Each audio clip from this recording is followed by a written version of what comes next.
Thank you so much to all of you for being here.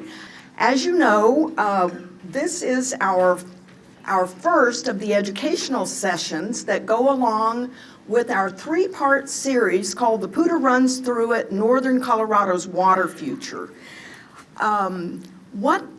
Those of you who were here at our first event learned that we have a lot of issues to look at related to water in this area, and this three-part series is intended to educate the public about what the issues are and as much as possible about the background of the information that people need to make good decisions or to form sound opinions about the various issues.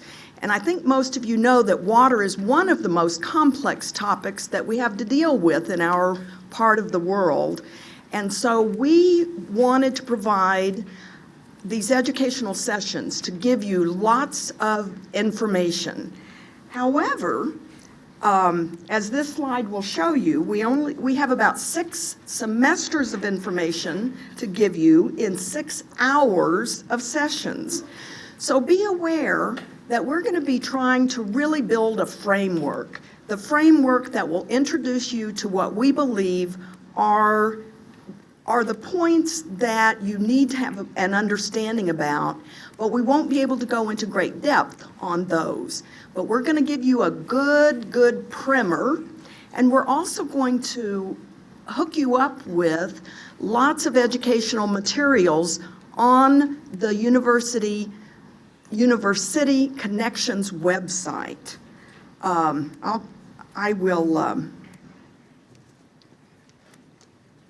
There it is. The University Connections website is where you will find a video of the meeting that we had February 3rd. You will find more than 750 questions and comments that were written out by the 300 plus people who were there that evening. You can read all of those on the web. You also can RSVP for the upcoming educational sessions and the public deliberation sessions, and that's where you'll find the links to educational materials. Something that's kind of fun this evening, let's see, George, would you hand me that stack of materials over there? The Colorado Foundation for Water Education is about 5 years old, and actually it's that other stack. Thanks. The Colorado Foundation for Water Education is our state's answer to how to educate the public about water. And they produce a magazine called Headwaters that's excellent. And they also produce citizens' guides on a number of topics related to water in Colorado. And one of them, the first one I believe they ever came out with, is called Citizens' Guide to Colorado Water Law. And as part of their offering, they give groups like us up to 100 copies of this or one of their other guides. And so we have 100 of these to give away.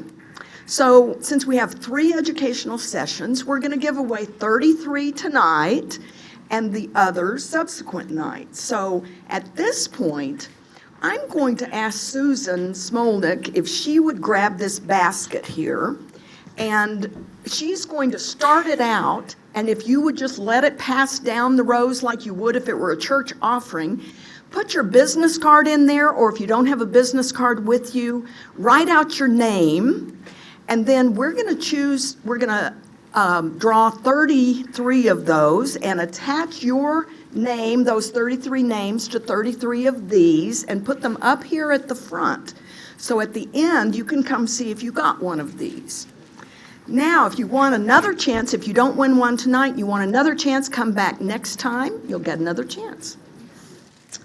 And I do want you to know that individual membership in the Colorado Foundation for Water Education is $50 a year.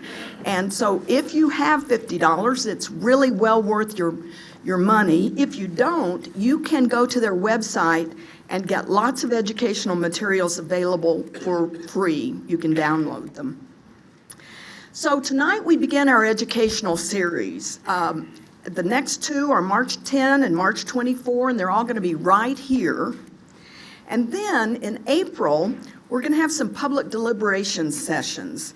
They're going to be a Monday evening at Timberline Church and a Saturday at Drake Center in April. Those are organized in such a way that you probably will only want to come to one of them. The reason we're having two is because we wanted to make them available for those who preferred to come in the evening and also for those who preferred a weekend. The Center for Public Deliberation at CSU will be conducting those, and Leah Sprain is with us here. She's a professor at CSU who's involved with that group. And what we're going to do there, and I wanted to go ahead and tell you about this, that will be an opportunity to consider pros and cons and questions about a variety of approaches to meeting our future water needs. We'll be looking at ag conservation and ag transfers. We'll be looking at land use policy and growth considerations. We'll be looking at storage and other engineered solutions, and we'll be looking at urban water conservation.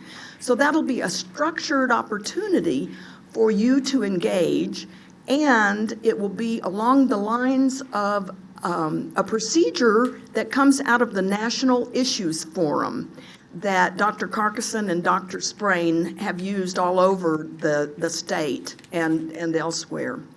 So I wanted you to know about those. I guess that was the last that I have there.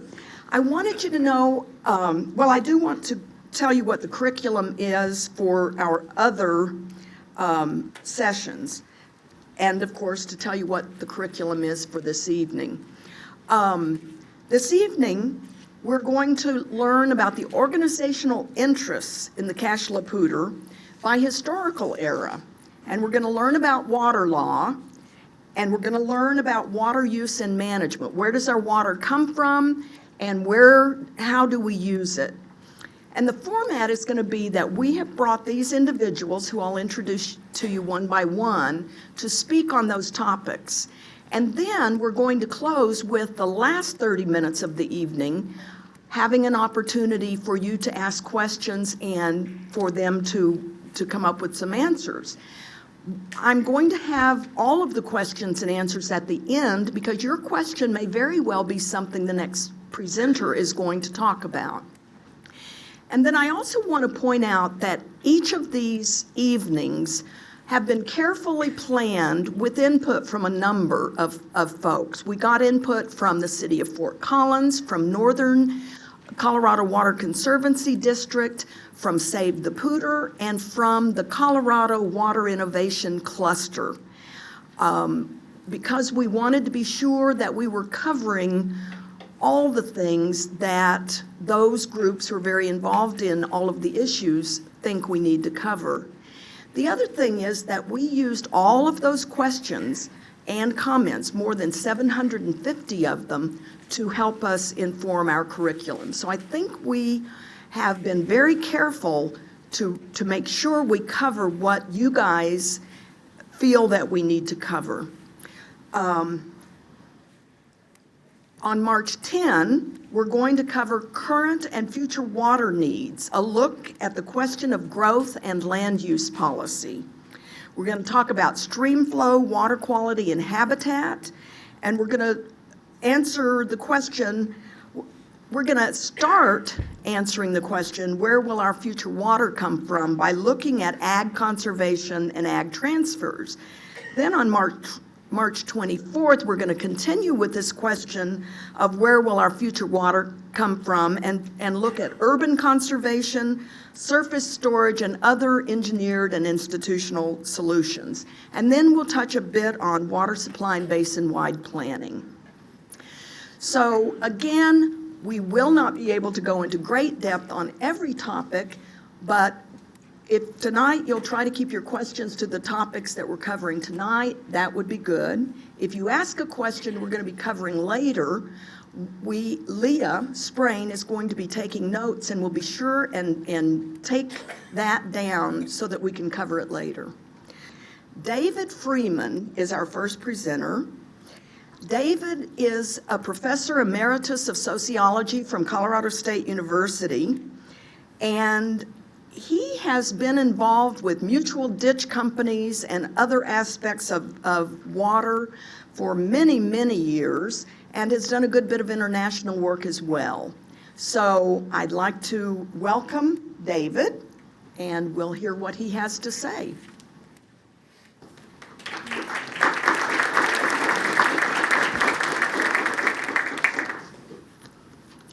Thank you, Mary Lou.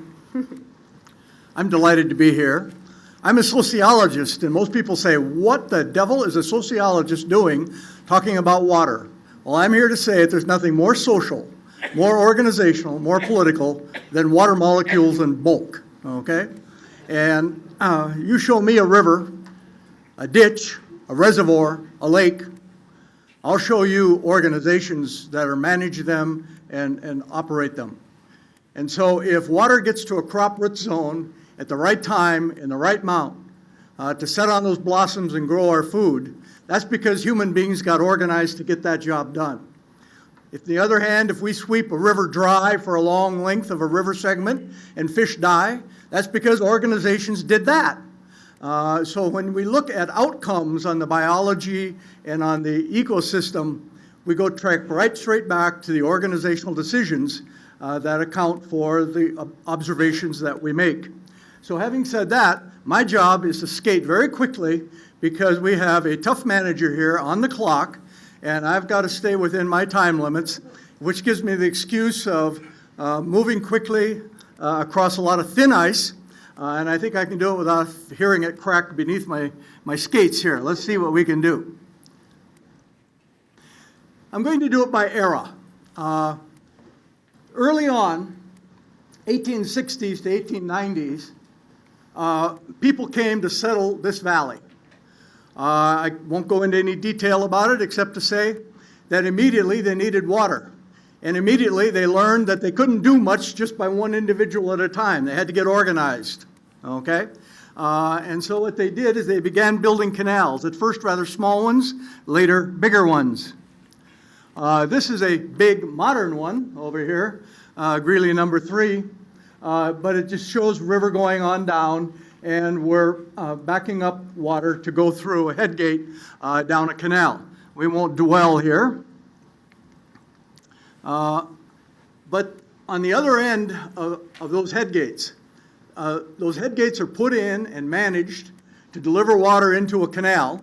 About 20 or 21 of them on the Poudre River, depending on how you want to count them. What they do is an organization has operated a canal under supervision of some state authority, okay? And we call these, on the Poudre River, mutual companies. In other rivers, we also have irrigation districts and other kinds of organizations, but on the Poudre, they're all mutual irrigation companies. They are the most important organization you never heard of. Mutual companies gather together. They're nonprofit cooperatives, which in effect put together, they say, look, we don't buy the water. The water is owned by all the people in the state of Colorado. But we do purchase a property right called a right to divert the water. There's an important distinction there, okay? The water is owned by everybody, you and I, okay? But what you can own as a property right is a right to divert the public's water and put it to a beneficial use. Now I'm getting into law, and you're going to hear more about that, okay? And so I'm going to skip on by that point right now. But what we pay for when we pay for water is we pay for the costs of managing that water in our ditch systems, okay? It costs money to maintain, to operate, and to capitalize, okay? Now, the basic concept of a mutual ditch company, a nonprofit association, a nonprofit organization, almost all of them are registered with the Secretary of State, okay? There are a few informal ones where 10, 12 farmers get together and they don't bother registering, but most of them are registered, okay? They say, all right, you're getting a fraction of the benefit. What's the benefit? It's the water delivered on time at a particular gate that the farmer can plan on in order to deliver to a field, Okay, that's the benefit. So if you're taking 1/100th of the water available on this canal, we expect you to cough up 1/100th of the cost of paying for that, to get it there, the management cost, okay? And we're going to give you 1/100th of the votes. You're going to vote your shares, okay? And so it's a democratic local organization sitting on the river running their ditch, okay? There are two histories to this. I won't tell you about them. I'm just going to tease you to let you know that one history is we learned to do this from the Spanish, who in turn learned to do it from those who came across from North Africa. And this idea goes all the way back to the Middle East, okay? And we can trace it across North Africa. From Morocco, the Islamic peoples brought it to Mediterranean Spain. The Spanish took it to the Canary Islands to San Antonio, Texas, Monterey, and so on. And then what happened is our hungry folks that were looking for food, they were looking for gold, didn't find much, at least most of them, but they were hungry, so they started looking for food, and they went down, spent their winters in Spanish systems, say, well, how do you irrigate something so we can grow something, okay? And so they came back here, and they joined that idea that the Spanish had with the English counting house, okay? The English and other Northern Europeans learned to capitalize big things that they couldn't afford individually. For example, the ship that brought the Pilgrims over to Plymouth Rock, or the London Bridge, okay? Well, they created a joint stock company to do that. The joint stock company idea combined with the Spanish acequia, and all of a sudden we have what we call mutual companies, okay? So there's a deep history that goes back many hundreds of years behind these organizations, all right? And what they do is they deliver you benefit, they charge you, you meet your obligations, and you get to vote in them, okay? That's the key idea. All right.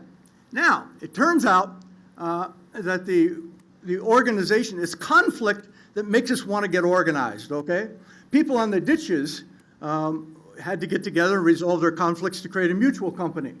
But it turns out that as soon as they got some mutuals going and some ditches going, they couldn't agree as to whether they were getting the right share through their head gates, okay? So I think you're taking too much when I'm not looking. No, I'm not. Yes, you are. Well, what that leads to, there's a long history, okay? George Vara may want to mention about it. But we said, well, look, you know, what we've got to do here is we've got to have a neutral party that looks and allocates that water to our respective head gates, so my mutual company gets its fair share of the river, no more, no less, okay?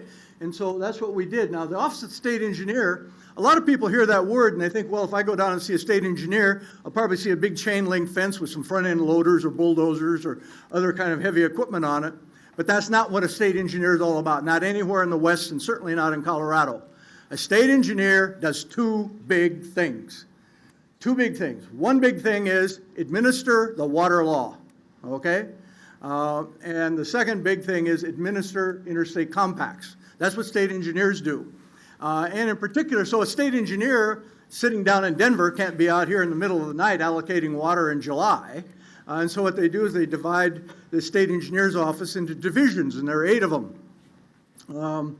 And then the divisions, well, you can't have a divisional engineer over in Greeley in Division 1 out here administering a head gate in the early morning hours in June or July or August. So what we do is we have a river commissioner on each river, okay? And on some rivers, more than one, but mostly it's one. And we have one on the Poudre, and he's sitting right here. So you don't have to believe me about anything. George Vara is going to be standing up here telling you how he works a river moving from mutual company to mutual company, diversion to diversion, implementing Colorado water law on a daily basis, okay? So, having said that, turns out there wasn't enough water in the river, and especially in the summertime. You had a spring surge, it would go flooding on by, and then we would try to get by with what was left, and we were always short. And so they said, well, you know, there's some of this native water that gets by us in April. We don't need it for corn then, but wouldn't it be nice if we could trap it? And also, there's some water coming by in the wintertime. So we have a winter allocation season as well as a summer. Winter season starts 1st of November, or the summer season ends on the last day of October, okay? But during the winter season, what we try to do is we try to divert whatever water is available and put it in plains reservoirs, the kind of smaller scale reservoir that local people could actually build and construct, okay? Now here's a picture of a plains reservoir. This is Timnath, okay?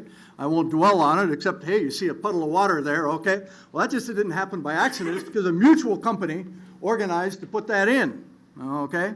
And collect water and hold it for a time it could be put to beneficial use, and in a way that George Vara would approve of, okay? Now, the basic notion here is simple enough, okay? This is a river coming down here. We're going to divert some into a pond or into a reservoir here, okay? And we're going to send it back out to the river at a time of need. The problem was Mother Nature never gave us a hole in the ground to build a reservoir in where we wanted it. Wouldn't it be nice if we could have more water? Well, the answer is he's got the good spot down there below us. So we'll use our money to build a reservoir where we can't use the water, okay? But then, what's that? Are we crazy? No, what we're going to do is we're going to say, would you take the water out of the reservoir and then let us take your water in an appropriate amount up above where we can use it? You're better off because you'll have reservoir water in July and August when the river's really low, and we're better off because we've expanded our water supply. So we're going to get into exchange, and I'm not going to go anywhere with exchange except George Vara is going to tell us more about it. There's a big thing in his life. And the key thing here organizationally is this. We have learned out of our tradition that goes back hundreds of years, we have learned that we can move water up and down the river as a bookkeeping operation. We don't have to invest a lot of hydrocarbon energy in pumps to lift it, okay? We don't have to spend a lot of economic capital trying to lift water up. We move it by bookkeeping accounts. Very clever. Don't tear that system up, okay? Because it works by gravity and by solar energy. We can be here with those exchanges for 500 years if we want to be, but we want to ask ourselves, are we going to destroy these exchanges or are we going to strengthen them? And what's the impact going to be? That's going to be a big consideration in a lot of talk about what we might do in the future, okay? Now, still wasn't enough water. Those Plains reservoirs were tiny and small, and we were still drying up our crops in the late season. So we said, well, let's claw our way up into the mountains, okay? Let's go up there and put in some ditches to bring over supplemental supply. The river is pretty small in the summertime, okay? And we're building a big civilization, okay? Around a little old tiny river. You can put on your boots and wade across it on many days in July. And so what are we going to do about that, all right? Well, what we're going to do about it is we're going to climb up high. This is a little funny to look at because up here, this is the north, we're looking east, okay? We are looking to the east. So if we're standing here, we're close to the Continental Divide, all right? Now what's happening here is we have the Colorado River coming down. We have a Grand River ditch coming right along in there, feeding water into Long Draw Reservoir. A lot of you have probably gone up there and gone skiing around that area or whatever, okay? Well, the Grand River ditch is bringing water from the Colorado watershed and putting it over here on the east side for our uses, okay? We have other ditches over in here, okay? For example, the Michigan River, Michigan ditch, brings water over. These water molecules were headed up to Wyoming in the North Platte, but we said, no, we're thirsty. Bring that water on down the Poudre so we can have it, okay? And then we did it many other things. I don't want to take time to talk about it here, but we have the Poudre Laramie Tunnel. Turns out that if you were walking across this top of this ridge, green ridge out there, okay, you might notice something. You look down on this side and you say, that's a lot lower than over on this side. This water here is higher than that water. On the Wyoming side, Wyoming's built on a great big mountaintop, okay? And so over on the Wyoming side, over here, it's a lot higher, and the elevation down there of the Poudre is a lot lower. Let's think about that. Well, let's put in a tunnel a little less than 2 miles long, and let's bring that over. And of course, the Wyoming folks said, whoops. So what we said is we'll bring the water over here and supplement the river. And now Fort Collins sits over in here, you see. And so what we did is we clawed our way up into these mountains in order to pull over rather small amounts of water at very considerable cost. Okay. Let's see what we're going to do here. Let's move on. All right. That wasn't enough. So what happened is by the 1930s, we began pumping water. Now, the problem with the 1930s was it was a Great Depression, nobody had much money. So we didn't put in very many groundwater wells, but we began to pump groundwater out of the alluvium, okay? And so we began putting them in. We pumped water like crazy through the 40s and 50s and 60s until it became quite clear that if the water is emerging here from this kind of pump, that's an alternate point of diversion from the river. And so the senior water rights, I have a water right, we'll say, from 1873, and here's a guy who puts in a pump in, we'll say, 1947, and he's taking water. His fields are green and mine are dry. That's something wrong under appropriation doctrine there. So what we have to do is got to get these wells organized within the framework of prior appropriation doctrine, more organization. So then you have well user associations, as for example, Larimer County well users, okay? Then we said, that's not enough. We need more water, okay? We want to build a bigger oasis out here in our desert, okay? So what we did then is we said, let's bring over a lot of Trans Mountain water called Colorado Big Thompson Project, okay? Move right along here. Northern Colorado Water Conservancy District, okay? Got to build a new organization now. The mutual companies were behind this. Mutual companies were thirsty, and they wanted to tap into the federal treasury. And so in order to get the federal treasury, the federal government, they wanted to get the Bureau of Reclamation to come and build a facility, okay? But they didn't want to have to deal with the federal government directly, so they created themselves a big shock absorber. And the shock absorber is an organization called the Northern Colorado Water Conservancy District. And every time Eric Wilkinson down there picks up his phone, he gets another shock, okay? And the people in the mutual companies are saying, goody that it's him, not us, all right?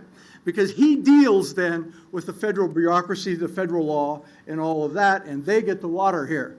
And so, moving right along, we have the Bureau of Reclamation then having a big interest in the river because it's built as a great big piping system and storage system to bring water over from the west side. So when we think of the Poudre River and we think of East Slope, remember our watershed includes the Colorado River watershed, okay? We're using their water molecules and we hope to do it for a very long time. So our watershed is bigger than just where the snow falls. Okay, now, turns out we have a brand new historical era. When you marry the federal treasury, you get the Fish and Wildlife Service and other agencies as a mother-in-law. So we married up, and then all of a sudden, that looked awfully good in the 30s, but then in the 1960s, we began passing environmental legislation, okay?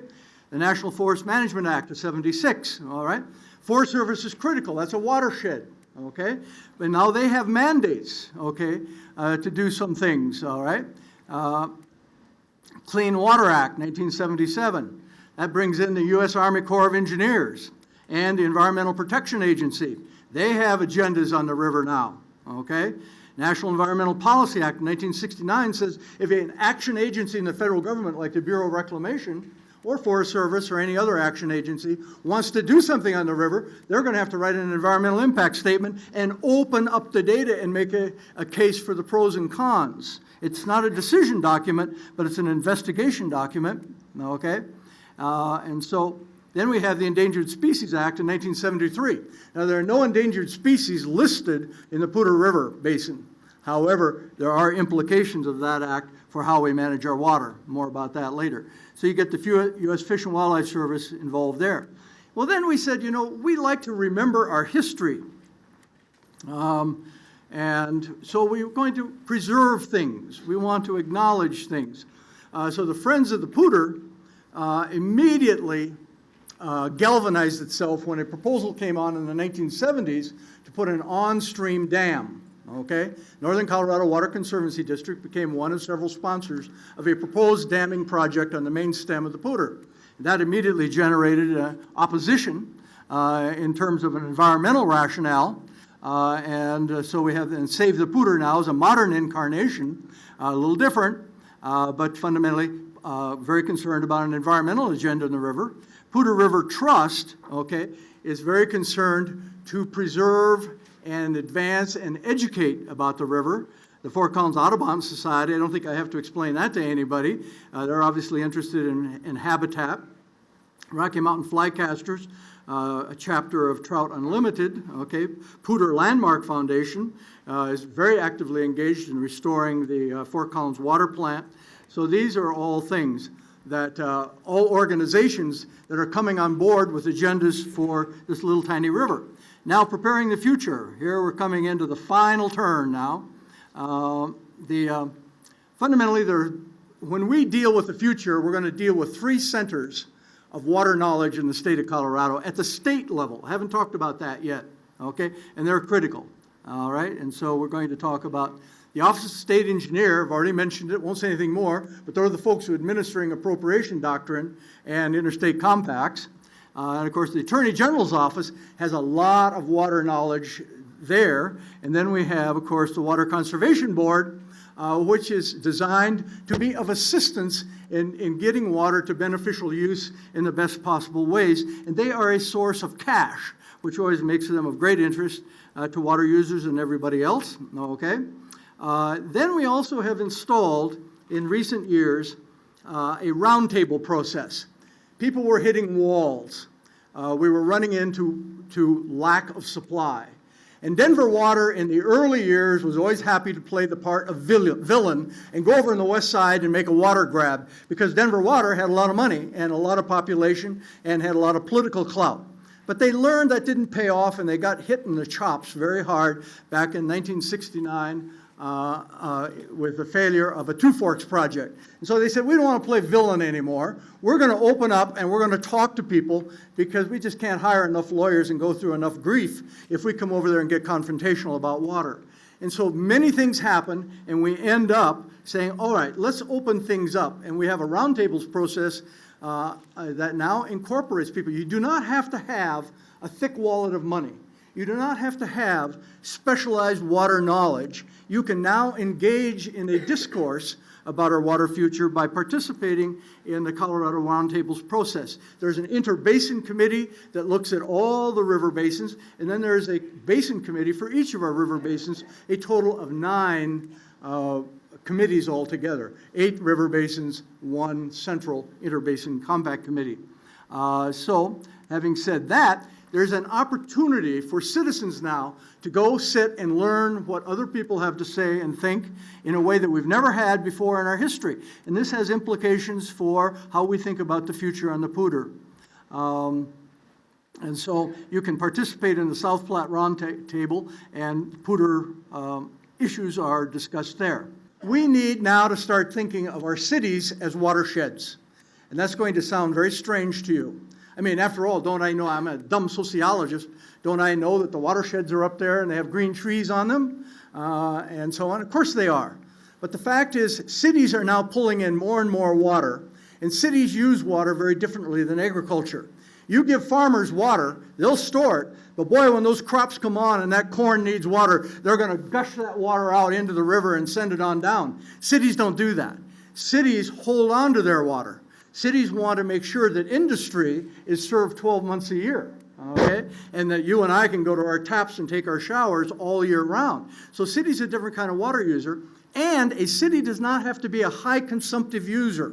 It can be, if we want to pour enough water on lawns and so on, we can do a lot of consumption. But as we sit here tonight in February, the city of Fort Collins is not doing much consumptive use, because we're not watering any lawns, we're not growing any gardens, our trees are not, many of them are not putting on any leaves, and as a consequence, the water that comes in our city will go out. The question for how we manage our cities then is we are a source of supply for agriculture and other living things. And we're going to have to start thinking of ourselves, how do we want to design our water users? Because one of the great supplies is to come out of agriculture, yes, but also to come out of cities. And how are we going to make partnerships between agriculture? One opportunity is, well, cities got bucks, and we can pay a lot more for an acre foot of water than, say, a farmer can, and that's true.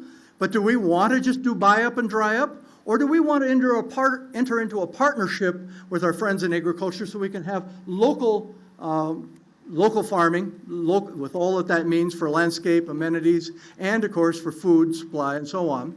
And we can enter into a partnership where we can share our water and we can hold our consumptive uses into a profile that maximizes the use of our water through a variety of return flows from the city. We're going to have to learn not to put our medicines down our toilet, because that can kill a lot of fish. We're going to have to learn to watch our water quality. We're going to have to do some things, but the fact is, I leave you with this thought. The cities and agriculture in partnership have a much better future together than they will have independently and separately. Now, wasn't that dynamite? I want to thank Dr. Freeman for being such a good sport to take a subject that easily could cover a semester and to do it in what was to have been 10 minutes but turned into 20 minutes. But that's okay. I did not hear one thing that was not important, so thank you so much. Our next presenter is Andy Jones. Andy Jones is a water lawyer in Windsor and has done much work in Colorado on a number of water issues. He has written a book with a fellow named Tom Check called Water Law for Non-Lawyers, Colorado Water Law for Non-Lawyers. And so he is well accustomed to talking about this subject for those of us who are not water lawyers. He has, the book is available, I think probably from Amazon.com and other places. There are going to be some flyers up here at the end if you're interested. When you come up to see if you won one of the water law books, you can take one of his flyers. So, with that, I give you Andy Jones for a full 30 minutes. I am so sorry. I want to begin by taking you back to some of the earliest beginnings of our Colorado water law. And the scene I'm going to describe occurred in a schoolhouse near Windsor, just south of Windsor. And if you were in that vicinity that day and riding by, what you would have seen are horses tied up, wagons out there, people coming out the front door of the schoolhouse. It was on a day in July, 1874. And if you approached the schoolhouse, as you got closer, you would probably have heard shouting inside the schoolhouse. There were two groups gathered there today, or at that day, and one was from Greeley and one was from Fort Collins. The residents of the Union Colony had been drawn out here by promises of land and agriculture and utopia, and they had settled in the Greeley area and had dug irrigation ditches to supply their, to supply their crops. But this particular season, the river kept running low, and they were beginning to get concerned about their crops. And this wasn't just a vegetable garden. This was food to survive the winter. This was food to sell, to buy supplies in order to improve their homesteads. It was a very serious matter. And so what did they do? In the grand tradition of Western water law, they got on their horses, they grabbed their guns, and they rode upstream. And they found some folks in Fort Collins who had also dug a ditch and were diverting water. And as it turns out, the water that was being taken by the folks in Fort Collins was reducing the river to a point where the Greeley folks could not get their supplies. There were some civil members of these cities, and so they determined to meet at this schoolhouse in Windsor. The leader of the Greeley contingent was a man by the name of Benjamin Eaton, who went on to become a governor of the state of Colorado. With him was Benjamin Cameron, who was a former general in the Civil War and was also a leader of the communities. And they were talking in this schoolhouse, and the argument went back and forth, and the tensions rose and got higher and higher until finally at one point, one of the guys who couldn't stand it anymore stood up and moved for an immediate adjournment of the meeting. He said, "Every man to his tent, his rifle, and his cartridges." I'm assuming since you're here, you've been to some water meetings. They're not that much different today, although Mary Lou's trying to change that. I understand that, and that's a noble effort. The gentleman was calmed down, and a discussion continued. Mr. Cameron proposed a system whereby the parties would share the water based on need. At that point, the Greeley contingent, quote, as described by an eyewitness, quote, hurled defiance at the Fort Collins contingent in, quote, hot and unseemly language. So that meeting ended without a solution that day, but they continued the discussion, and over time, the principles that began to emerge became the basis for our Colorado water law. Many of those present at the meeting in the Eaton Schoolhouse went on to become state legislators, and Benjamin Eaton went on to become a governor. So when they codified our state water law, this was in mind. What I want to do tonight is to take you from that point and to describe really some key concepts in Colorado water law. I got into this teaching business when I volunteered to teach a class at Ames Community College called Law, Hydrology, and Reality about 5 years ago. And the class turned out to be very popular, and I taught quite a number of students. And as I went through the class, the students kept asking me, could you please create a text? Could you please write down your curriculum? And that's what I've done with the book here. Do I have any students here, any graduates of my class? All right, thank you. This is going to be really boring for you. So we don't have time for Colorado water law in a nutshell. We don't have time to address all of the concepts, but let's fasten our seatbelts and see what we can do here. To understand Colorado water law, you have to understand where we came from. When the settlers arrived here from the east, they brought with them a system of law called the riparian system. This system was established first in the 5th century in the Justinian Code, and it also was adopted into English common law. It was common in areas, or was developed in areas where there were sufficient water supplies and shortages were uncommon. The principal tenet of this system is that every person that owned land bordering a river or lake was entitled to make, quote, a reasonable use of the water. Now, the fundamental rule was that you had to own land on the water source in order to make use of the water. Shortages were uncommon, but if there ever was a shortage, the principle was share and share alike, so that the shortage would be shared equally among all the users on the river. Now, when the settlers arrived in the West, one of the first things that brought them out here was the gold rush, and I've got some pictures here. The gentleman on the upper right is climbing Pikes Peak in search of gold. The gold he was looking for is on the bottom right. I seriously doubt whether he found that. As they began to develop the gold mining enterprise, first in California and then in Colorado, the means that they used to extract the gold from the dirt that they mined always involved water. And so you can see on the bottom left-hand side here, there are two gentlemen working what's called a sluice box. And have any of you been watching the History Channel and the gold rush? Anybody seen that? Okay, so you sort of understand what a sluice box is. A sluice box requires a continuous flow of water, and the materials that are dug up are put into the sluice box and allowed to run in this stream of water. Because gold is heavier than the dirt and rocks, the gold settles into corrugations on the bottom of the box. And then after a while, they'll come back and extract that gold. But it requires a continuous flow of water to keep these materials moving. And so as the miners begin to establish their claims, every single one of them needed some source of water. Sometimes the claim was next to the stream, sometimes it wasn't. And so they began to build these elaborate contraptions to move water from the stream to their sluice boxes and keep this water going. Now, if you can imagine for a moment, if we have one miner come into a drainage, that's fine. But the moment we have two, we have, I guess, what you could call a sociology problem, right? So let's say the first guy comes in and makes his investment, stakes his claim. He's got everything invested in this enterprise.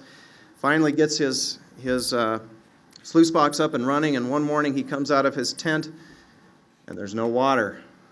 Well, in the fine tradition of Western water law, what does he do? He goes back to his tent to get his rifle and starts going upstream. And when he arrives upstream, he could have what I guess you could call a negotiation with his upstream neighbor. At that point, they could have gone back to their tents, looked in their trunks, and pulled out the Justinian Code to see what riparian water law would have had them do. But they didn't do that. What they followed was an instinct common to all of us, and the first thing that came out of the gentleman's mouth as he approached his neighbor was, "I was here first. It's my water." And if he was particularly neighborly, he would agree that as long as he could have enough water to run his sluice box, he would allow his upstream neighbor to have some as well. So we have 2 miners in our system now. Imagine what happens when we have 3, 4, 5, 6, 78, 79, and 100. A kind of a management system developed that was different than the riparian system. And we call that the prior appropriation system.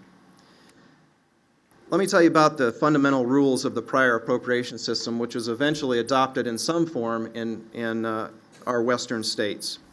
The first rule is that any party could use water. You didn't have to be located next to the land. This was critical because many of the claims were not next to the stream, and in fact, they may be in entirely another basin. The second principle was that during times of shortage, the rule was first in time, first in right. The person who had the oldest right, the one that was there first, was satisfied 100% before number 2 got any water. Number 2 was satisfied 100% before number 3 got any water. And you can contrast this with the riparian system, which was the share and share alike principle. Take our example with the 2 miners. Imagine one of our mountain streams during the late summer months, both gentlemen trying to operate their sluice box. It's quite likely that the flow in that stream would be insufficient to operate both sluice boxes. So the share and share alike principle broke down in that circumstance. Later on, when we started growing crops, imagine a situation where 2 farmers with a full field of corn decide to split the water, but there's not enough water to finish either crop. You can begin to see how economically it makes sense to have this system where at least the first users in line are being satisfied fully so that they can produce their crop and extract that value. The other principle that was critical to our prior appropriation system, and is critical, is that rights are transferable. Imagine our situation with our miners. Our miner number 1, who has the best right, decides that he's had it, he's broke, he's going home. But miner number 103 is coming into the basin and there's no water for him. The system that developed was that miner number 1 could sell his right to miner number 103. And miner number 103 could step into the shoes of number 1 and become number 1. Do you see how that has value? That system has continued to today. We're going to talk about that more in a little while. A couple of other key principles related to our prior appropriation system. One, it discourages waste and speculation. Imagine how these miners would feel if somebody came in, if number 1, for example, was diverting the entire stream so that he could take 1/10 of it through his sluice box, thereby depriving the other miners of the stream. What do you think that committee meeting looked like? There was a demand for efficiency. Miner number 1, you're entitled to be number 1, but you can only take as much as you can use. And the way we say that in the law is he can only take as much as he can put to a beneficial use. To the extent that he's taking more than he can apply to that beneficial use, he has no right. The other issue has to do with speculation. Let's say that somebody came into the basin in our miner example and created a diversion but had no sluice box. And the local miners approached him and they said, "Hey, what are you doing here? I see you've got a diversion. You're legitimately number 4, but you have no use for the water." And this guy, who's maybe dressed a little bit like me, says, "I'm not a miner, but I know there's more coming, and when they get here, I'm going to sell them pieces of number 4. Again, how do you think that meeting ended? Not well for the speculator. So we have a principle that has been carried all the way through our water law and is applied to all water users today, that you can't develop a right just to sell it. You have to have a beneficial use yourself, or have a contract with the party that has a beneficial use. So in the early days of our state, a lot of our water usage was around mining. First these sluice boxes, and then something called hydraulic mining, where they would divert the water and wash away entire hillsides to run them through giant sluice boxes and collect the gold. After a while, a lot of the miners figured out they weren't going to strike it rich, but some very bright ones decided there was another way to make money, and that was to sell food to the miners. And so the first development that we begin to see in Colorado are farms at the canyon mouths. And in order to grow the crops, these farmers established diversions, like we were talking about before. The mutual ditch companies to supply the water to put on the farms. So what did it take? What does it take? It takes the same thing today to establish a water right that it took in 1876 when Colorado became a state. I have to divert the water. I have to apply it to a beneficial use. I can't waste. I can't speculate. If I can do those things, I can establish a conditional right.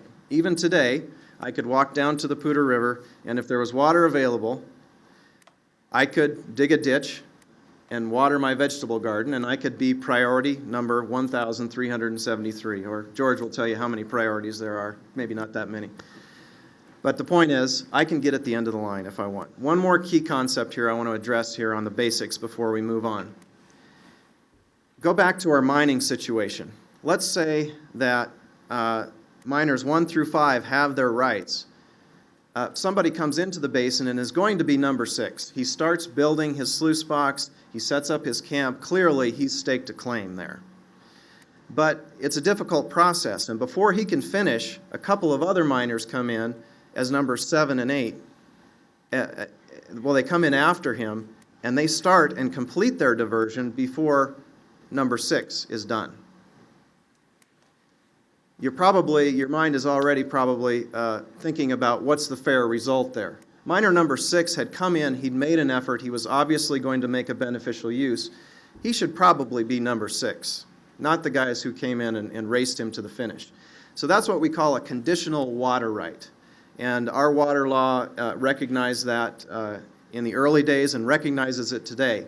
And that is, if you have a legitimate intent for a beneficial use, and you take the preliminary steps necessary to establish that right, you can reserve a place in line.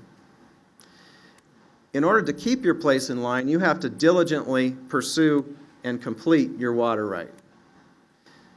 And so this is important because as we got into the area of large reservoir building and large project building, many of the rights were conditional. And so the reservoir wasn't built and then you claimed a water right. They would claim a water right and get a place in line, and then they would have to come back to court and prove to the court that they were diligently completing that right. So we have a lot of rights in line that aren't actually diverting and perhaps never will. That's the concept of conditional rights. Just one quick comment in terms of development that's going to be very important in a few minutes when we talk about changing water rights. So when the settlers first arrived here, our streams were not like they are today. They didn't flow the entire year round. For example, the South Platte River flowed only during the runoff and frequently went completely underground in July and August until the following season. There are many reports of cattle drives across Colorado in the late 1800s where the cowboys driving the cattle had anticipated reaching the Platte River and watering their cattle, but when they arrived, there was no river. And so there's descriptions of them digging frantically in the sand to find water for their cattle. So basically what was happening is the same thing that happens today. We had all of our snowmelt coming down, rushing down and out of the state. Okay, now let's superimpose our culture on this and our development. As we begin to irrigate in these areas, beginning at the canyon mouths and then proceeding down and farther east on the plains until we hit the state line, we begin to establish some greater flows in the rivers. And here's how. Whenever we divert water for agriculture and we apply that to a crop, part of that water is consumed and part of it goes past the root zone and into the alluvial aquifer, the aquifer below. Part of it may run off the field and directly back to the river. The part that's actually consumed by the plant we call consumptive use. The part that returns to the river either through the aquifer or on the surface we call return flows. So you can see as we have 1 farm and 2 farms and 10 farms and 100 farms and 1,000 farms, what we're doing is we're taking water out of the river at the times that it's available and we're moving it away from the river and essentially making a deposit in that alluvial aquifer. That water, once it's in the aquifer, moves by gravity to the lowest point in the system. In other words, it returns towards the river and supplements the flows of the river. So do you see how we've kind of created a cycle there where we're moving water away, we're consuming part of it, and it's gone, but there are also these return flows that are coming back. And if you multiply that times thousands of farms, you begin to have this a situation where the river flows more steadily throughout the year than it did in the past. We see evidence of this in our Colorado water rights because the oldest rights are at the canyon mouths in the 1860s. As you move away from the canyon mouths east onto the plains, the rights begin to move into the 1870s, and then the 1880s. And then as you get on the South Platte River east of Greeley and towards the state line, you begin to see 1890s. Why? Because there was water. As the return flows began to develop and the river flowed longer during the season and further out to the east, more and more farms began to use that. Here's a quick diagram to show you what I'm talking about. Did you have a pointer that you were using? Appreciate it. We have our river headgate diversion here on the left. So this is where we're diverting water out of the river. We're going to say it's 110 acre-feet, a measure of volume. That water is delivered to the farm. Of the 110 acre-feet, 50 acre-feet is lost to evapotranspiration. The crops use it. 10 acre-feet is lost through our ditch, which is made out of dirt and isn't lined, so it's just returning into the aquifer. 40 acre-feet also returns to the aquifer because it passes the root zone of the crops. And 10 acre-feet returns to the river in surface flows. So you can see how as we're diverting water, we are not only meeting a beneficial use here on the farm, but we're also creating conditions that allow the next guy down to divert. We're creating a delay and we're creating those flows in the river. During this time period, we also began to develop these trans-basin diversions, and I'm wondering if anyone can recognize these locations. Anybody help me out? Have to be somebody in front. I guess you can't see it very well. Grand Ditch, very good, over here on the left. And Eric, I see you back there. Shadow Mountain Reservoir and Grand Lake.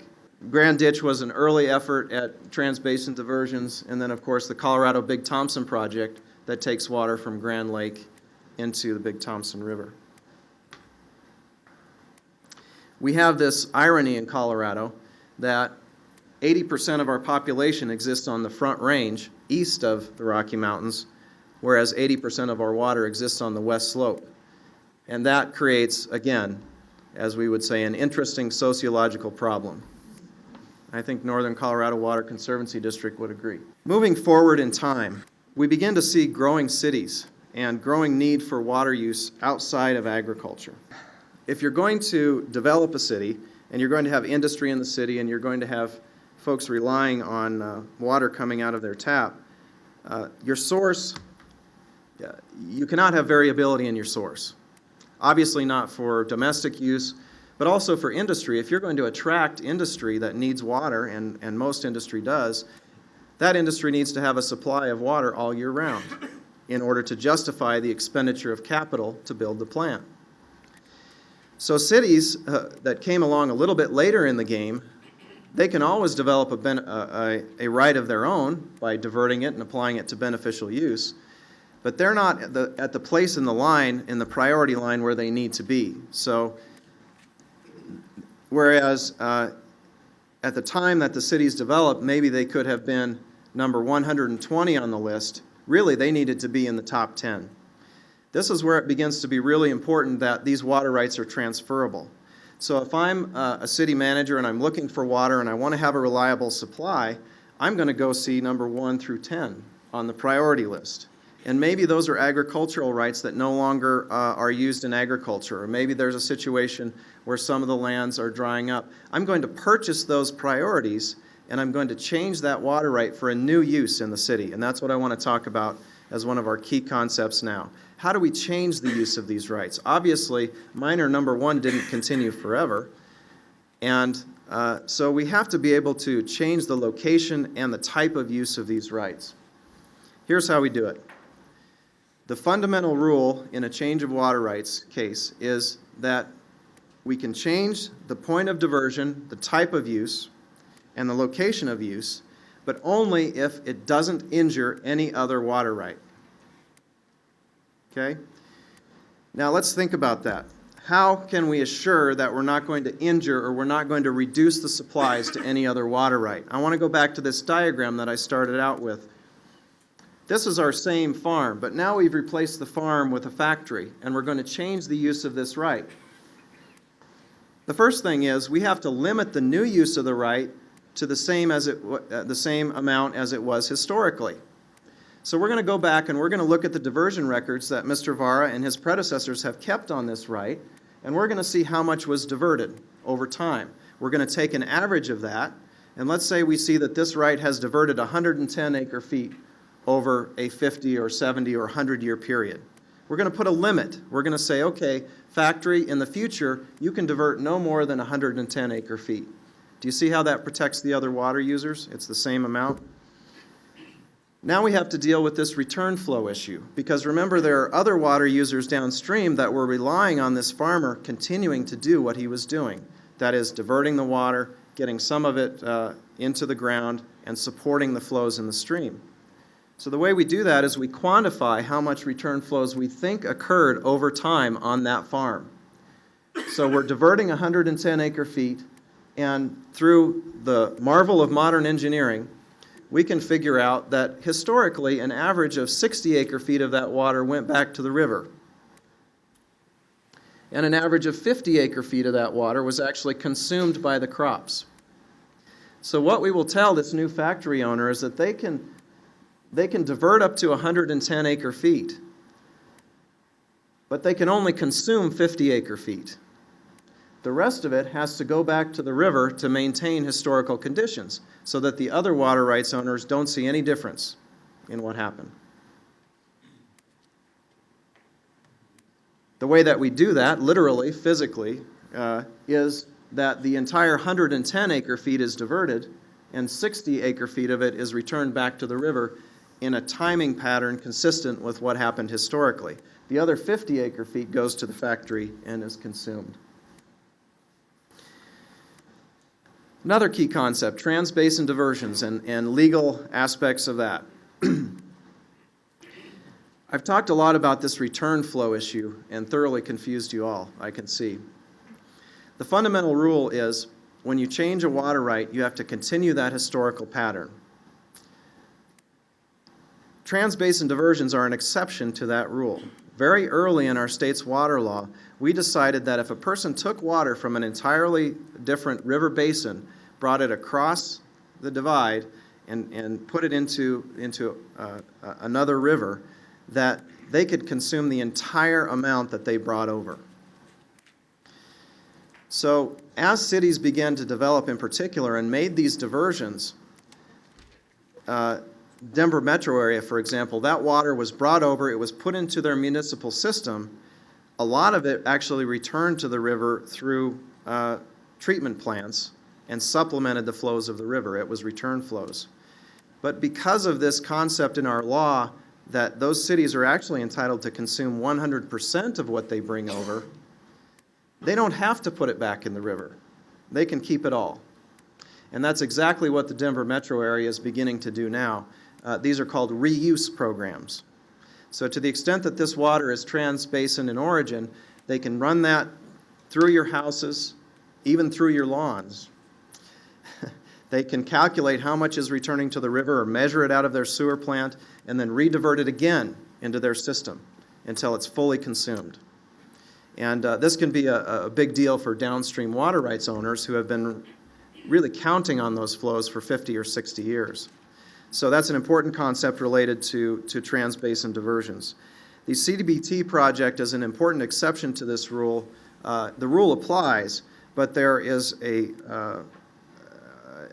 clause in the contract that the district had with the federal government that requires those return flows to be left in the river for the benefit of downstream property owners in the district. So I just wanted to point that out, lest you get the wrong idea about CBT project. Okay, very quickly here. Let's talk about new uses, different kinds of uses. We understand mining, we understand agriculture, we understand municipal and industrial uses. As we got into the 60s and 70s and 80s, we began to be conscious of our environmental concerns. We began to realize that it was equally as important to be able to use the rivers for our enjoyment and recreation as it was to have these other uses. As you can imagine, the miners that we started out with weren't thinking about these issues. The prior appropriation system was not designed to accommodate environmental interests. In fact, it was designed to entirely consume the river. To the extent that there were beneficial uses, there was no limit on how much water could be consumed. So we had this problem in our state law and policy. How do we integrate these important concerns into our existing system? One way to do that would have been from the top down, and that is for the state government to come in and say, before we serve water right number one, we're going to set aside X amount of water for environmental uses. Some states have done that. We haven't chosen that path. And the primary reason is that in Colorado, this right to use water is considered a property right, equally as valid as the deed that you have to your house.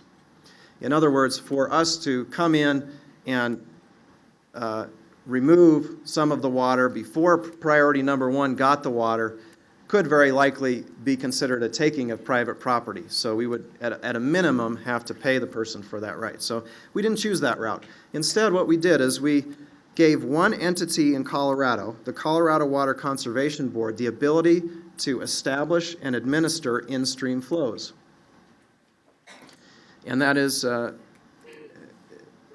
they are the only entity in Colorado that can have those. If I'm a farmer or rancher and I have a creek flowing through my place with trout on it, I cannot make an appropriation for in-stream flows. In-stream flows are not a beneficial use for anyone except the Colorado Water Conservation Board in legal terms. They expanded this ability here in recent years by having a provision that allows private citizens and municipalities and others to dedicate rights to the Colorado Water Conservation Board in-stream flow program. So the concept is, if I'm concerned about in-stream flows in a stretch of my favorite river, I can go out and I can negotiate with water rights owner number 3, and I can buy that water right and dedicate it to the in-stream flow program. Another concept that has really come to the forefront here in the last 10 years or so is something called recreational in-channel diversions. That's what this guy is doing on the upper reaches of the South Platte here. A recreational in-channel diversion is essentially a course for kayakers or rafters or that kind of thing. Colorado law does allow you to make an appropriation for that purpose. It's kind of a fine line. In order to do that, you have to improve the river channel, and that's considered to be a diversion. So there's a whole body of law related to that. But it is possible to appropriate a right for recreational in-channel diversions. And you can imagine, I was present in the legislature in some of these arguments, and think about a right for recreational in-channel diversions. The questions come up, when can this right call for water? How do you know it's satisfied? And I remember one conversation in particular where they were talking about how many cars had to be in the parking lot before the right could call for water. Because you see, if there's one kayaker, it's not a beneficial use, but if there's 10, it is. You see the kinds of gray areas we get into here. But those are two important new uses. Let's fly quickly through federal and interstate issues, just to give you an idea of the lay of the land here. The policy of the federal government has always been that states have plenary control over their water rights, meaning complete control. In fact, the federal government even went so far in 1953 essentially to agree to abide by the state's water laws. So if the federal government wants to have a water right in the state of Colorado, it has to get in line just like everybody else, file an application in water court, and endure all of that process. Well, let's finish the federal issues first. So we have that principle where the federal government has agreed to honor the state's water laws and not to interfere in the distribution of water within a state. Now, like any lawyer, I'm fond of rules and exceptions. That's the rule, here's the exception. Our federal environmental statutes do provide a means for the federal government to interfere in the operation of interstate water issues in particular circumstances. And these are the acts that we discussed earlier. Obviously, not enough time to talk about that. As between states, the United States Supreme Court has established a doctrine it calls equitable apportionment. What does that mean? We're not really sure. Most states settle their issues out of court before they arrive there, and they enter into something called interstate compacts, which is an agreement between states that's adopted by both states and the United States Congress. And that governs the relationship between the states. To the extent that we have argued with our neighboring states, the United States Supreme Court has said that if both states have a priority system, it will apply that priority system. That's what happened on the North Platte River. We're going to save questions for the end, and so I will be glad to entertain them at that time. Thanks.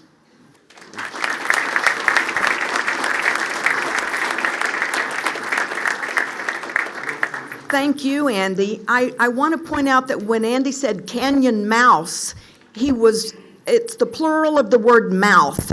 I kept thinking he was saying canyon mouse. Anybody else think that? Okay.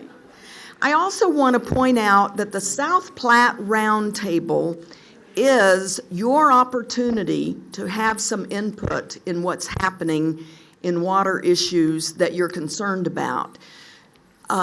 You need to learn more about that, and we'll put some information about that on the website, and we'll talk about it in some of the other educational sessions. Any one of you is welcome to go and to provide your ideas during the public input.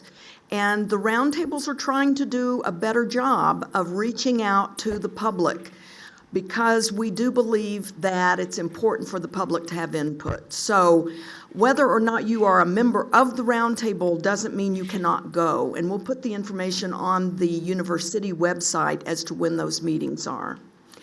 So the next person I want to introduce is George Vara. As Dr. Freeman said, George Vara is part of the state engineers system, and he is our river commissioner of the Poudre River.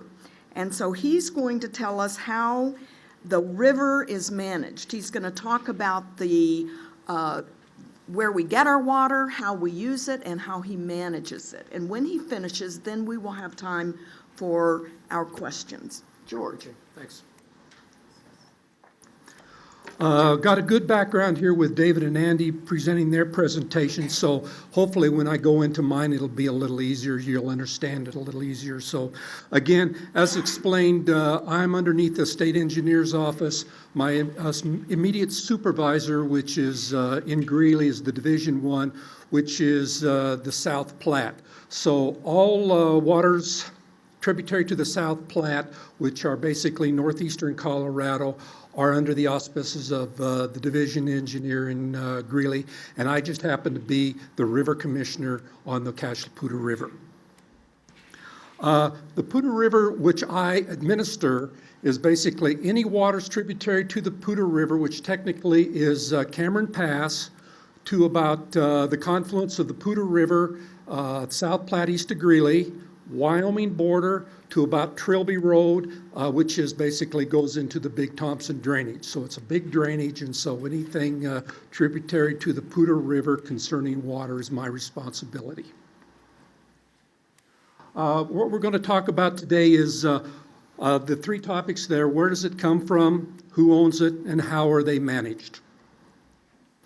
We've already talked about the native water, which is snowmelt and rains, the CBT system, which is delivered from Horsetooth Reservoir, and the Trans-Basin supplies.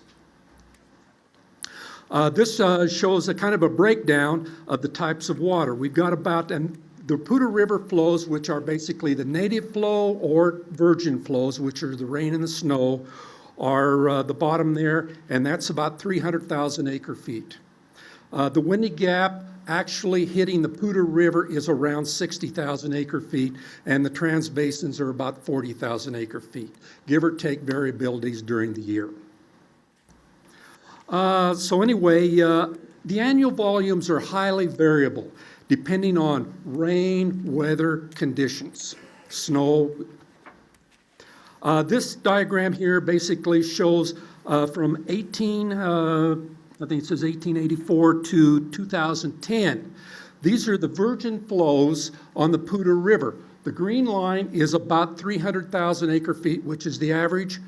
Anything below that line, we didn't hit our average. Anything above that line, we had a nice year. If you notice, I won't get into it just yet.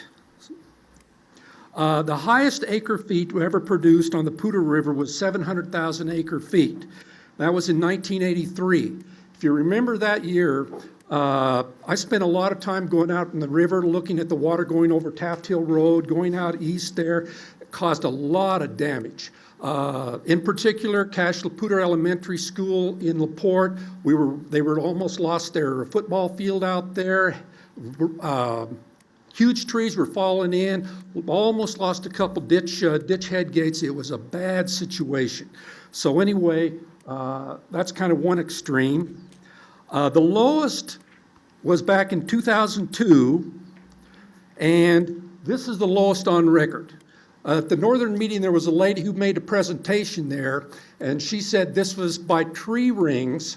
This was the lowest in about 200 years. And it was quite an eye-opener. And during that period of time, I took over in 2000. So I had the how do I put it, the label as the dry river commissioner. So during my period of time, you can see a lot of years were below average. So I was doing a lot of administration and cutting decrees that people hadn't experienced in a long time, and it created a little tension during that time is, hey, this decree never comes out. Why are you taking me out? I didn't have the water. Again, there's a lot of variabilities, variations, and again, just another same diagram there. The average daily flows on the Poudre River depends on the time of year. What we've got here is a typical year, low flows, which you expect. We're not having all the rain's gone out.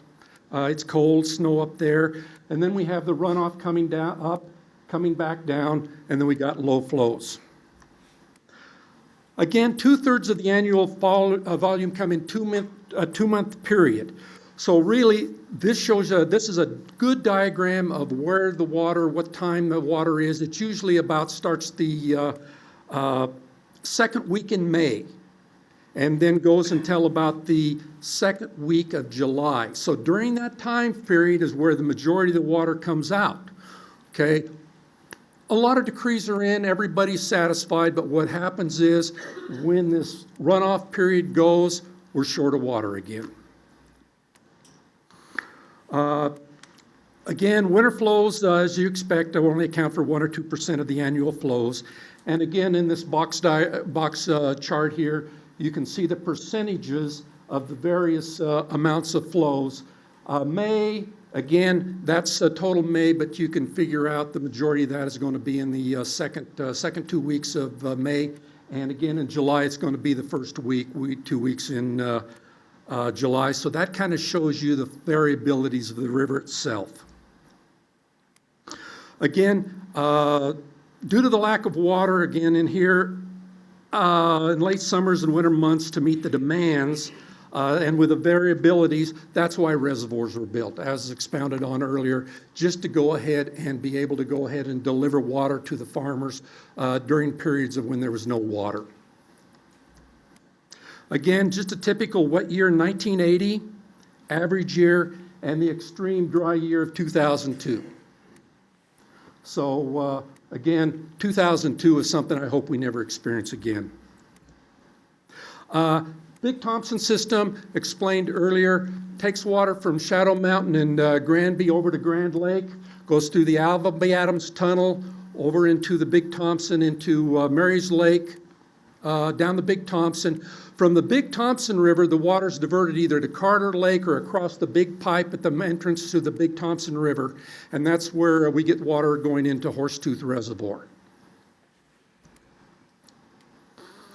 And again, this is a supplemental source of water that basically was designed for the farmers back in the 50s. It was started in the, I think around 52, 53 in that area, where you actually took delivery of the water. Project was almost completed, and water was delivered to the users at that time. Again, a picture of Horsetooth up here. Just want to point out a couple things. That's the far north dam. That's where the water is actually diverted from Horsetooth Reservoir to the Poudre River. So from there it goes due north and dumps into the Poudre River. Here's the three dams on the east side. The farthest north dam is where Fort Collins and the Tri-Districts or Soldier Canyon get their water supply. So those are the two outlets or supplies from Horsetooth to the users. Policy for Horsetooth for deliveries to the Poudre River is they make deliveries from April 1st to October 31st. So that's their delivery to the Poudre River. They make deliveries to the municipalities year-round. Again, the Trans-Basin, this is a typical year. About 18,000 acre-feet come from the Grand over here into this basin here. Picture the Grand River ditch. The Laramie-Poudre Tunnel, as was explained, brings over about 16,000 acre-feet through the tunnel and delivers water over here. When you're driving up the Poudre Canyon, just before you get to Poudre Falls, you'll see this little stream coming down. Not little, but it's a pretty good stream. That's where the water actually comes delivered to the Poudre River. That's kind of what the tunnel looks like. Another one is the Michigan Ditch, brings over about 4,400 acre-feet, owned by the city of Fort Collins. And that goes into Joe Wright Reservoir or down the river, depending on need. Again, the ditch goes around, kind of takes water at the base of Lake Agnes, brings it over here. And the fourth major one is called the Wilson Supply Ditch, which takes water, a tributary to the Laramie River.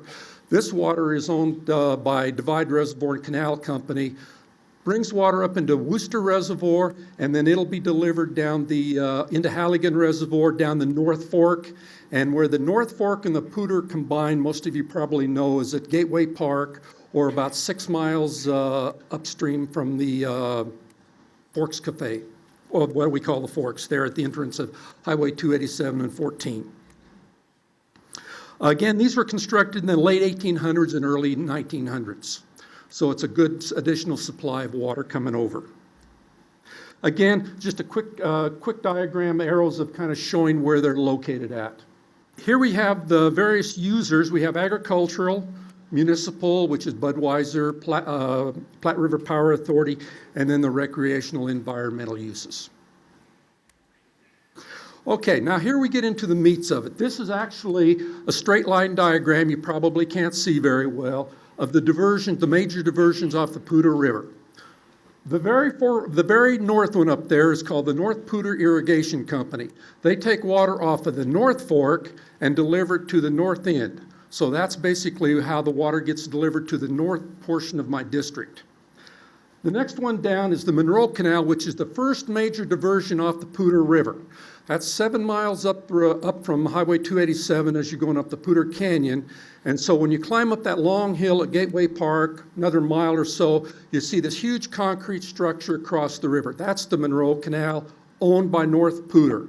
So North Poudre has 2 ditches to deliver water to the system. They have their north one up there in Livermore, and they've got the south one.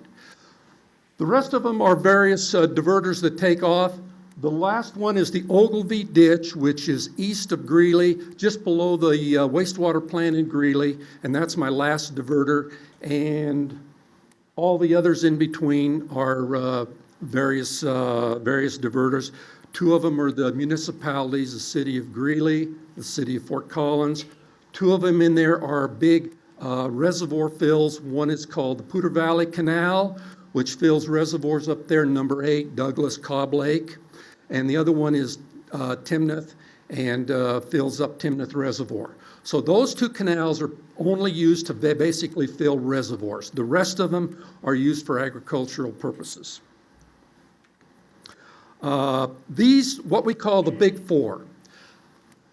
North Poudre Irrigation Company is, again, those 2 ditches. Water supply and storage delivers water out east. It takes off basically about half a mile south of the old Forks Cafe or the Highway 14 287. Lerman Weld Irrigation Canal, aka Eaton Ditch, biggest ditch in our system, takes off on Willix Lane. And the other one is the New Cache Irrigating or Greeley number 2, which takes off just due east of Fossil Creek Reservoir. Now, the 4 large irrigation companies doesn't mean that they have the 4 largest rights. They do have large rights, but they're what we call junior rights. But they're the 4 largest diverters. For an example, North Poudre can take combined ditches probably about 400 cubic feet per second. Water supply and storage about 300, 350. Lerman Weld 700, and New Cache about 500. Just to give you a terminology of cubic feet per second and acre feet. Cubic feet per second is actual flow. So if you take a garden hose and that would be, and the garden hose flows out, that's cubic feet per second. 1 cubic feet per second is about 450 gallons a minute. Acre feet is like you run the garden hose into a bucket. So 1 cubic feet per second equals 2 acre feet. So that's just some terminology we use around here to make it a little more, that you're used to in gallons per minute. Again, I'm not going to spend too much time. You really can't see much here. This is just basically what the irrigators are using. So if you can see that line that kind of runs up and down, looks like a dividing line, that's Larimer County and Weld County. So the crops, you're not going to be able to tell in this slide the differentiation between the types of crops. It's just going to show you that we have a lot of irrigation on the Poudre River in Weld County. Again, breakdown of agriculture and municipality.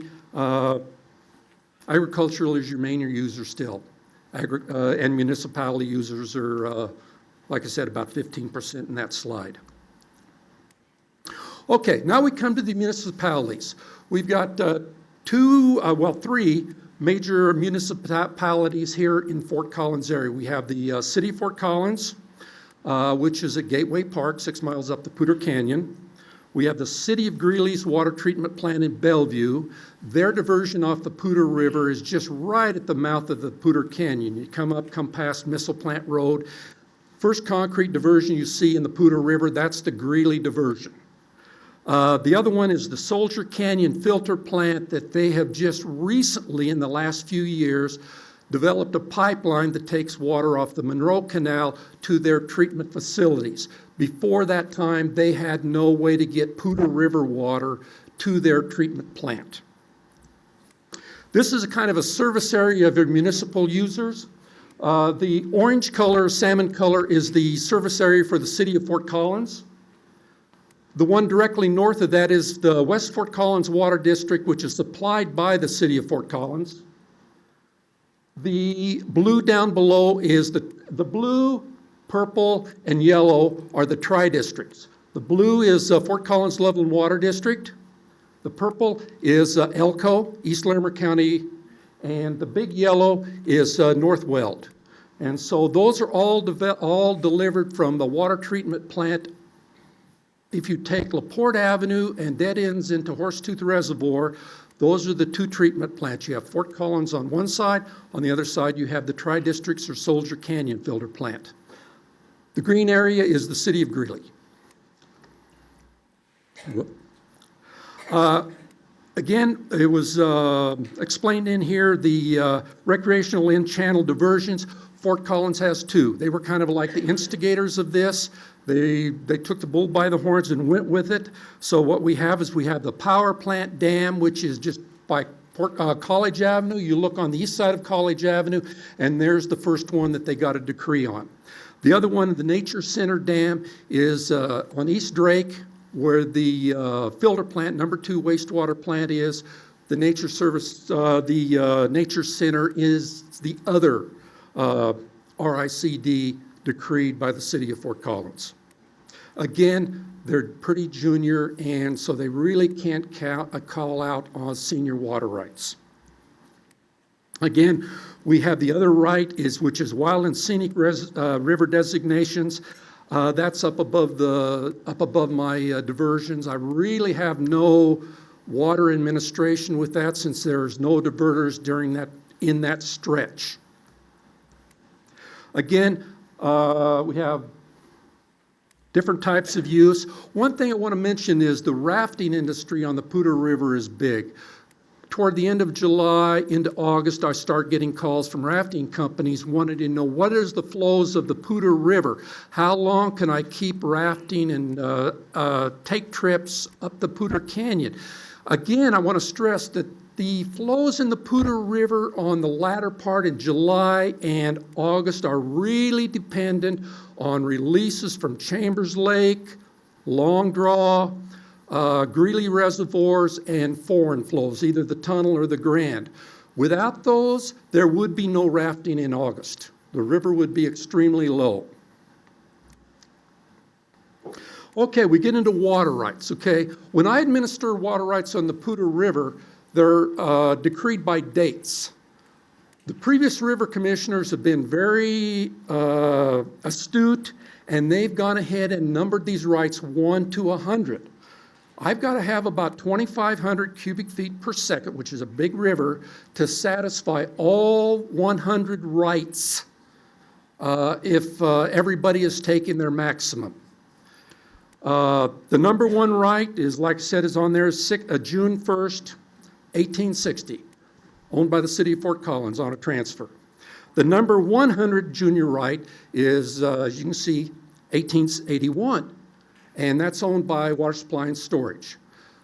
The one thing you have to realize, I got 23 ditches, 100 rights. What happens? Ditch companies would go back into water court and apply for additional water rights, so it's not uncommon for ditches to have 3 or 4 different water rights for different amounts for different dates. So they're slotted in a 1 through 100.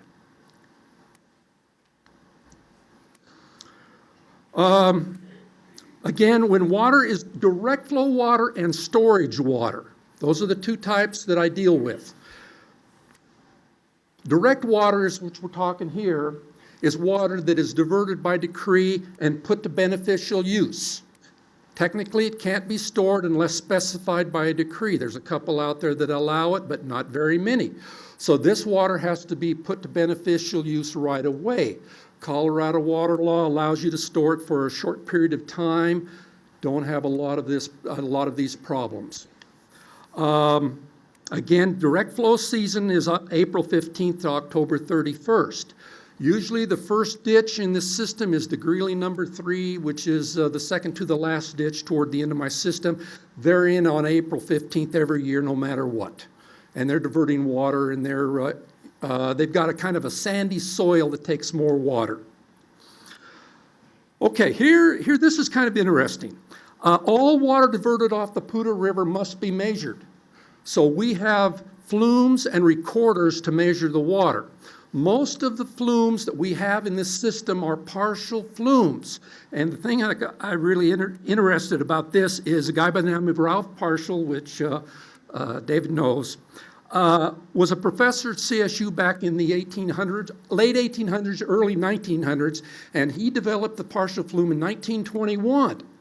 Before that, there really wasn't an accurate way to measure the water. So he developed this and became worldwide.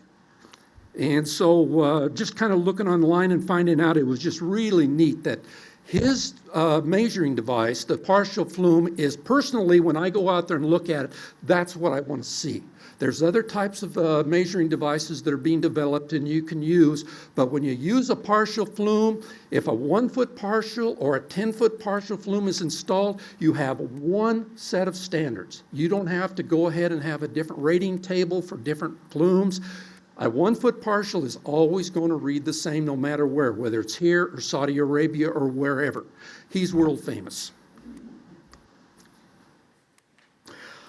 Storage decrees. Now, storage decrees are junior. Again, there's always exceptions, but they're junior to direct. So once the directs come on, I call out the storage rights. So for an example, if we had a real early hot weather and the ditches started coming on the 1st of April, and I've got storage going on at Long Draw, Chambers Lake, or North Poudre's diverting to their reservoirs, I have to go ahead and call the general manager or the ditch rider and say, hey, turn off. We've got a direct call on. You are junior to the direct call. No more storage. During the high flows, which you saw in those last slides there where you've got the peak runoff, that's usually where the reservoirs can come back in and start peeling water off and going to storage if they have room available in their vessel. And so that's basically what we call almost a free river. So when you hear a free river or no call, that means all the water rights have been satisfied and you can go ahead and take whatever water you want. Again, water is measured in the reservoir using a staff gauge. Most of your reservoir decrees are measured by volumes in reservoirs. So all the reservoirs will have a staff gauge in 1-foot increments. And that's how we go ahead and, with a rating table, and that's how we go ahead and figure out what the volume in the reservoir is. Again, very simple. As I have more water in the river, I can call people up and tell them that they're entitled to the water. As the water goes down, I've got to do the reverse. I've got to go ahead and call ditch companies, whatever, and tell them you're running on priority or your third decree, priority number 76, you're out. We're going to go down to the next priority. So basically, this is the lot of work that I do during the summertime, is to taking the flows of the Poudre River, which are variable during the day. It's kind of like an oscillator. You have diurnals in the river, and you're trying to go ahead and peel off and maximize the amount of water to give to your users. You don't want to short a user, but at the same time, you hate to see excess water go past a head gate. Again, when the last one down here, when it says some years junior water rights may not come in priority, 2002. If you talk about a priority number 72 or a 70 right as junior, they didn't come into priority. Okay, real quick on exchanges. It was explained a little earlier, but we've got a lot of exchanges on the Poudre River, but I'm going to just keep it real simple. Typical exchange is, and I'll mention the ditch. Monroe Canal up here has a very junior water right. It has a lot of horsetooth water or CBT water. It's taking water upstream up there. We are releasing water out of horsetooth down below to keep the river whole. You have to meet one condition, or technically two. You've got to have a live stream, and you cannot injure any water rights in between to perfect this exchange. So during the latter part of summer, August or September, when the Monroe Canal is still running, the flow on the Poudre River is such there is not enough water that we can perfect this exchange. If they took all the water they wanted to up there, the river would be dry and it would injure the city of Fort Collins. City of Fort Collins Water Treatment Plant sits just below the Monroe Canal. So again, this is just a typical exchange. Real simple, administration, augmentation, and substitute water supply plans. Gravel pits, when gravel pits started digging, water users realized that, hey, wait a minute, we have a lot of gravel pits being dug. They're taking the groundwater, it's being evaporated. They're going to have to go ahead and pay for the evaporation.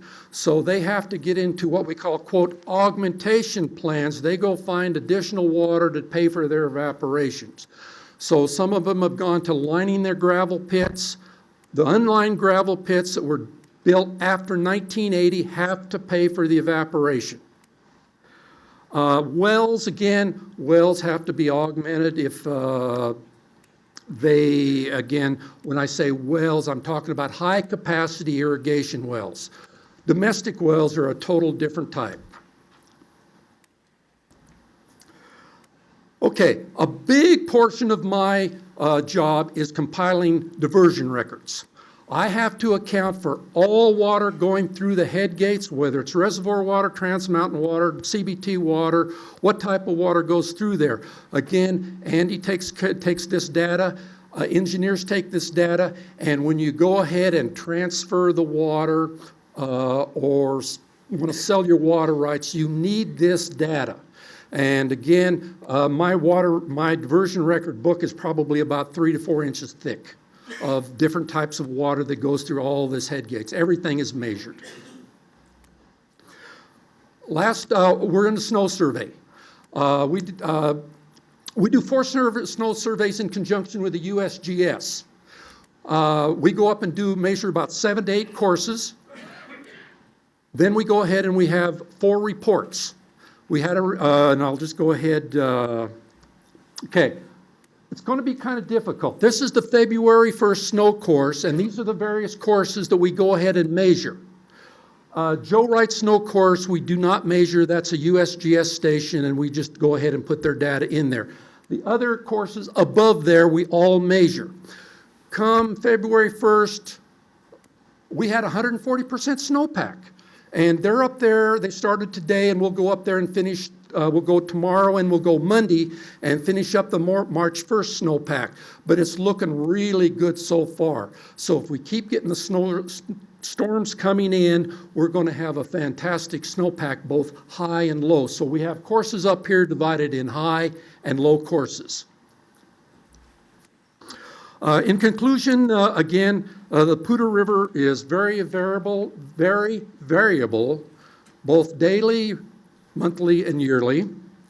Agriculture is your major user, and junior water right holders, if it's not, it may not be available when it's needed. And again, the rules for diverting and using water are prescribed by Colorado water law. And as a administrator of this, that's how I administrate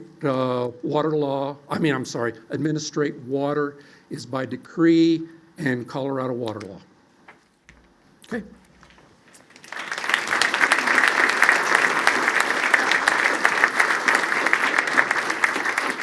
Now, can you believe those fellows packed that much information in that amount of time?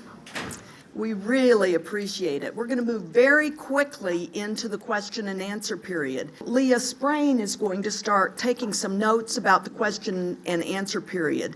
And I'll remind you that if you ask a question that doesn't relate to what we've been talking to tonight, she will make note of it so that we can bring it up at another session. How do you prove a beneficial use?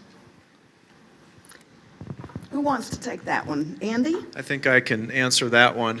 Beneficial uses were developed by historical practice, and the definition of a beneficial use has expanded since we first started using water rights. So it's a flexible concept that can grow to include new uses. So originally, mining and agriculture were the principal beneficial uses. But you can see as we've gone through time, we've added beneficial uses. In-stream flows are a beneficial use for the Colorado Water Conservation Board. Probably the best example of pushing the envelope is the case that George mentioned, where the city of Fort Collins appropriated what was essentially the first recreational in-channel diversion. Before they did that, that kind of a use was not considered beneficial. So the answer is it's a flexible concept, and it's defined by the courts. And Colorado water law does have the opportunity to change over time. Many people think prior appropriation is stuck, but there are many, many examples of how it's changed over time and probably will continue to change. Back in the back? Just a quick clarification on one of those, final slides where you were showing the proportion of water use between municipal and agriculture. It looked like what you were showing was about 500,000 acre feet totaled on that slide, and the average is about 300,000 acre feet. Is that difference made up for with trans-basin flows? Yeah, Does that yeah. balance? I wasn't clear. It didn't, the second slide included return flows coming back to the river. So that is a distribution of an average year, 500,000 acre feet? Well, if you include the return flows, the first slide with 300,000 plus the 60,000 plus the 40,000 was the actual water that would be coming down at the canyon mouth. And then the others is just basically you've got a lot of return flows coming back into the river that increases it. Two-thirds Yeah. about it gets returned? Okay, thank you very much. Yes. I think just as an additional point, what George is describing is that the water is actually used several times before it leaves the Poudre River Basin. And I know in the South Platte River as a whole, the water is used an average of 7 times before it leaves the state. So it just kind of emphasizes that return flow point. If I may just add a quick note on that. If you look at a particular farm field, you may conclude that the application of water is applied very inefficiently. I've seen fields where as little as maybe 20, 25, 30% of the water actually goes to the crop and is consumptively used. On the other hand, if you take the message here that you're getting from George and Andy, think about it. Those return flows, that so-called waste at the field level, becomes an important input for other users downstream. So if you pick up on this figure that the water is being used something on the order of 7, 8 times before it hits the Nebraska border, you're talking literally about a very high efficiency. Okay. Now each use is, of course, inefficient, but it's like the ecological system of to which we are tethered. Namely, the waste of one organism becomes the input for another organism, and that's how we have built our civilization. We live on individual waste, but the overall system is efficient to some extent far beyond 100%. Could be 200%, 300%, 400% if you look at the overall system. That's the key concept to have in mind. Okay, this gentleman here. Yes. Several years ago, there was an incident on the river, and I think it was right above the North Fork Poudre main stem, where the river was dried up for a period of time, and the water was shut off by whoever the user was taking it out. And if I might remember this wrong, but I thought the argument said that it was not illegal for them to do that. Could you expound on that? I don't think I was the river commissioner at that time, but that's still no excuse. What I think he's referring to is possibly a short period of time on this exchange I was talking about up here between the Monroe Canal and down past the city of Fort Collins. We were trying to maintain a maximum use of the water and still keep the stream alive, but for a period of time, short period of time, as I remember, the river went dry. The ditch company and myself make a very conscious effort from now on to go ahead and we err on the side of caution. If I ever find that we're getting how do I say, the river's going to be short, I will call the ditch company, and this last year, they made several trips up to their head gate during the day to cut back on the water to keep the river alive. Whether there's enough water at the city of Fort Collins or not, I don't want to see a dry up stretch on the Poudre River through there. It's, it just is not going to happen. I just don't like it. Another, Well, when you say anywhere else, then you're running into a situation. I know where we're getting at is dry up through the city of Fort Collins. That's a touchy subject, because what happens is we have actual working ditches down there that are in priority to the water. So now we have to weigh Colorado water law versus telling a ditch you're not entitled to your decreed water to keep a live stream. Right now, in my job, I go ahead and administer the water law. As of right now, there's no minimum stream flow through the city of Fort Collins. another question back there? Yes. George, you said that agriculture uses about 75% of the water. What percentage of the water does agriculture own the water rights to, and how much of it are they renting from other interests? I really don't have that on hand, because with the city of Fort Collins owning a large, city of Fort Collins and the tri-districts owning a large share of North Poudre irrigation water, I really do not know the actual ownership of agricultural versus municipality. Again, my job is mainly just to deliver the water and make sure that the users get the water they're entitled to. Sorry I couldn't answer your question. I just don't know. I think this gentleman was next. Thank you. How often, obviously in 2002, you had to call up some people and say, shut off your head gates, we don't have enough water. How often do you have to call up people who are entitled to their rights and deny them that because of reduced river flows? Year round. I mean, all the time. Starting at the very beginning of the irrigation season, when the melt starts coming down and I start allowing the water to go into ditches. If we have a cold spell, I've got to go back and call them and cut them off. Then when we have the down cycle coming in, I'm constant calling from the day it starts dropping until I've made the allocation to the senior user, so it's basically all summer. Let's go about 3 more minutes. Gentleman in the back. Can you describe the nature of the agreement on the Platte River waters for the states of Colorado, Wyoming, and Nebraska? Andy, do you know that?